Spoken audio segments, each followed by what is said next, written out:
அந்த அவங்க கும்பிட்டாங்க. அந்த ஒரு மண்ணில் செஞ்ச விக்கிரகத்துலேயும் சிலையிலையும் இந்த பிள்ளையார் இருக்கார். அப்போ ஏழு எளிய எந்த பாகுபாடுமே இல்லாமல் பிடிச்ச இடத்துல பிடிச்ச மாதிரி வந்துடுவார். பிடிச்ச இடத்துல பிடிச்ச மாதிரி இருப்பார். இவருக்கு இந்த உருவம் கிடையாது. ஒரு மஞ்சளில் பிடிச்சா அப்படி இருப்பார், மண்ணால் பிடிச்சாலும் வந்துடுவார். இந்த மாதிரி தான் நம்ம இருக்கணும். நமக்கு நம்ம உள்ளே இருக்க ஆன்மா பறந்து விரிந்து எல்லாராலையும் மதிக்கப்படுற மாதிரி, எல்லாரையும் மதிக்கிற மாதிரி நம்ம ஆன்மா இருக்கணும். அதுக்கு உதாரணமாக இருக்கிறவர் யார்? பிள்ளையார். இன்னொன்று அரச மரத்துலேயும் இன்னொன்று அம்மா செல்லம்மா பிள்ளையார்.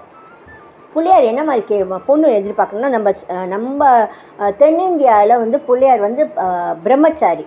இந்த பிரம்மச்சாரி என்ன பண்ணுறாரு, கல்யாணம் நல்ல குணங்களாக அழகுலையும் அறிவுலையும் நல்ல குணத்துலையும் தன்னோட அம்மா மாதிரி இருக்கணும்னு சொல்லிட்டு இன்ன வரைக்கும் குளத்தக்கரையிலையும் ஆத்தங்கரையிலையும் இருந்து தன் அம்மா மாதிரி பொண்ணு கிடச்சி தான் கல்யாணம் பண்ணிப்பேன் அப்படிங்கிற மாதிரி நம்ம தென்னிந்தியாவில் ஒரு வழக்கம் இருக்குது.